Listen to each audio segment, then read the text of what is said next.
Well, welcome to the 700 Club. Israel's ambassador to the United Nations joins us today. Danny Denon is calling on the world to recognize an historic opportunity in the Middle East. Meanwhile, the IDF is striking back at Houthi rebels in Yemen after they fired another missile at Israel. CBN Middle East correspondent Julie Stahl has that story. Israel hit the rebel regime in Yemen early Thursday after the Houthis launched another missile at Israel, one of several fired at the Jewish state in recent days. The IDF conducted precise strikes on Houthi military targets in Yemen, including ports and energy infrastructures in Sana'a. Meanwhile, Israel's prime minister is set to huddle today with top officials on a hostage deal that may be fast approaching. It may include a 6-week ceasefire in exchange for Hamas freeing 30 of the remaining 100 hostages. In Gaza, Israel's top general said Israeli troops continue to do their part there. We're exerting pressure on Hamas daily, driving it into greater distress to ensure the return of the 100 hostages. The hostages came up in the United Nations Security Council Wednesday, where a hostage family member spoke directly to the council for the first time ever. Your silence is deafening. Your inaction is suffocating.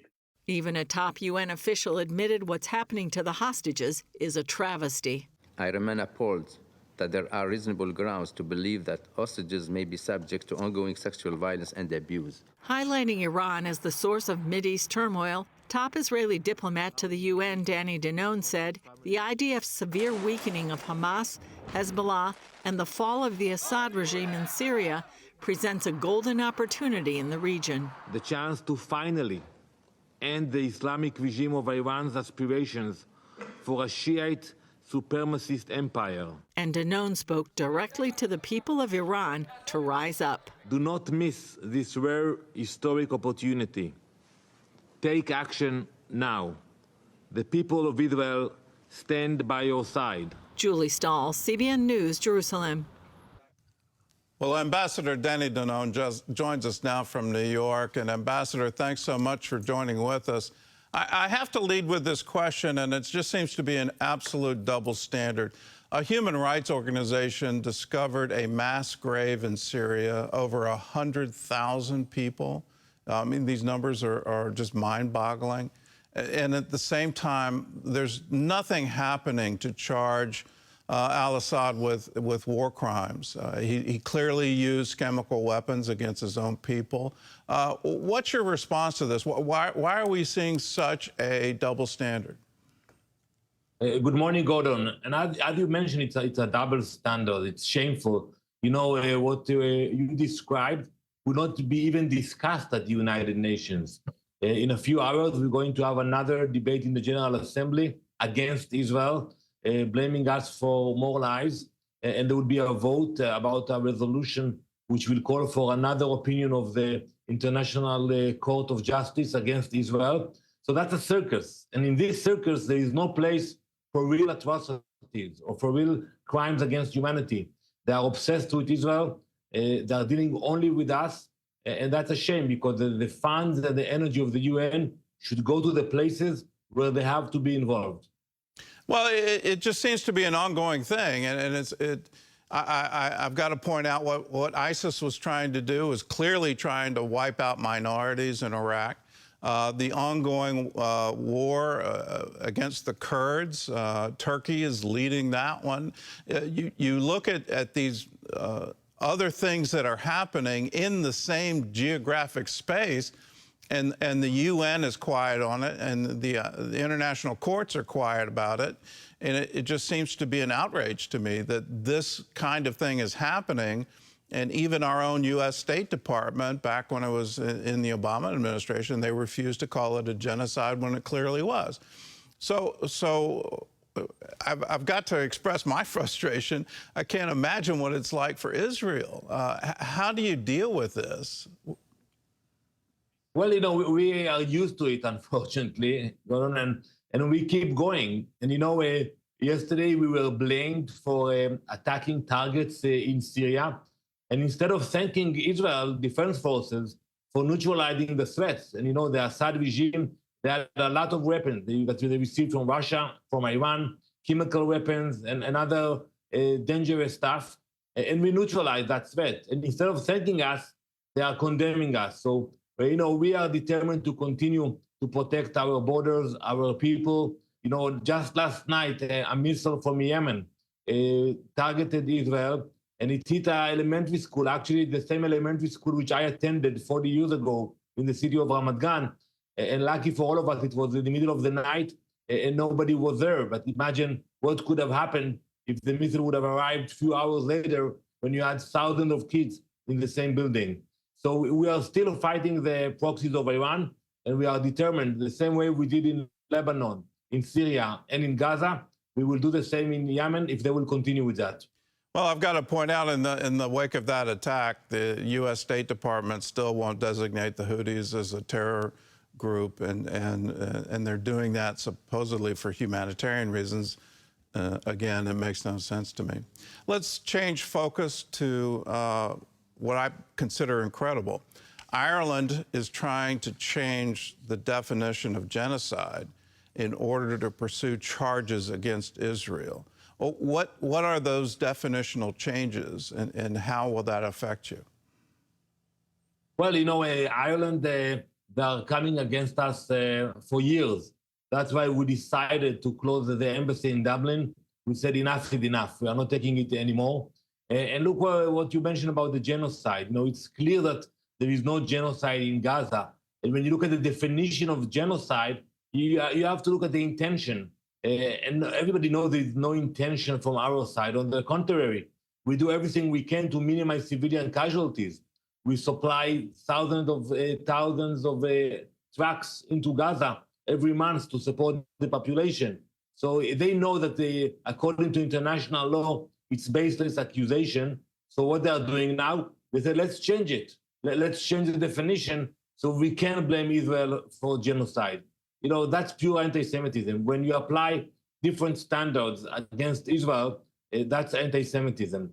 And that's shameful that today Ireland became, one of the main actors against Israel and against the Jewish people. What would you tell the average American? You have a lot of supporters watching you right now. What can they do practically to help Israel today?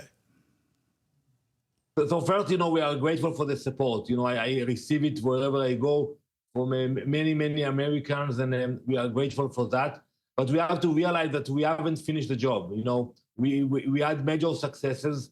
We have to bring back all the hostages, but we also have to deal with Iran, because otherwise they will continue with that. They will pay more money to their proxies, and they will make sure Hezbollah will be able to rebuild their capabilities. They will go back into Syria, into Jordan. So in order for us to bring peace to the region, we have to deal with Tehran. We have to deal with Iran. That will be the main challenge of the new administration. And I hope and believe that together we'll be able to contain this threat and to make sure that Iran is not capable of spreading chaos anymore. Well, I do have to point out as well, it seems like Israel is on the verge of tremendous victory, not just against Hamas. Hezbollah has been decimated. Syria is in the middle of historic change. What's the likelihood of a change in government in Iran? So, if we would have spoken a month ago and I would tell you that there's a chance for a rebellion in Syria against Assad, you would tell me it sounds impossible because it's a cruel regime. They torture, they kill, and nobody is going to the streets. Similar to the situation today in Iran. But I think there is hope. And yesterday, when I spoke in the Security Council, I actually approached the Iranian people. And I told them, we respect you. We respect your history. And now it's your turn to take action. We will be with you, but you have to take actions against the regime. And the regime spends billions on terror instead of investing it in the Iranian people. So I'm optimistic. I'm optimistic that we can see a change in Iran also.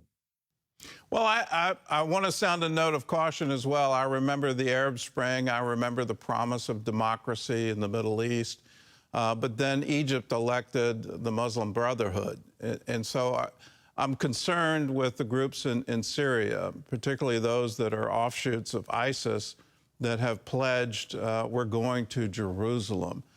Do you share that concern? And I assume Israel is preparing on its northern border for any anticipated threat from Syria. Absolutely. You know, I think some of the European countries fell in love with the new forces in Syria, and they have to be careful about it. Those are bad actors. You know, when you look about their history, the connection to Al-Qaeda, to radical jihadi groups, they are not peaceful players. Maybe in the short run, you know, it will be peaceful and quiet, but I'm sure in the long run they will come against us. That's why we deployed more forces to our border on the Golan Heights. We are on high alert, and we send them a message that we will not allow them to build presence next to our border like Hezbollah did in Lebanon. But I agree with you. We should watch it very carefully, and that's why we neutralize the threat. You know, we took care of the Air Force, the Navy, and other assets that the Syrian military held, because we didn't want those rebels to have control of that weapon. What about Europe today? I'm seeing a rise in anti-Semitism that mirrors things that happened back in the 1930s, 1940s. It's not at that same sort of fever pitch, but it looks like it's getting set up for it. Do you share that concern? I am, and I speak with many leaders in Europe, and I explain to them it's not a threat only against the Jewish communities, and you have to protect them. It's against your own future. You know, when you see the riots in the streets of Amsterdam or the riots in the streets of London, you realize that today they come against the Jews, but tomorrow they will go against the churches and the Christians. You know, those people who came into Europe, they don't want to be part of the European civilization. They want to change that civilization, and they are doing it now. So some countries, you know, realize it fast enough and they take the right measures. But others, you know, they are naive, they don't understand what's happening, and they will pay a heavy price for that. The marches in Germany aren't being widely reported here in the U.S., and it's of great concern to me. Has the level of immigration gotten to a point where Germany can't turn back? Are we looking at demographic shifts that essentially are inevitable? Well, you see the demographic, you see that, you know, it impacts domestic politics in many European countries. You know, some people want the votes and they make mistakes because of that. And you see the instability. You know, look what's happening today in Germany, for example, and other democracies. And unfortunately, you know, many democracies are struggling in Europe, and Europe is not in the same place. I'm worried about the future of Europe. I think it's a problem not only for us, but also for the Europeans themselves. Well, Ambassador, thank you for your insight, and thank you for standing strong at the UN. You have a long history of being in the battle, and you've even written a book about it. But thank you for standing strong, and thank you for thank you for everything. Thank you, Gordon. And thank you for joining with us.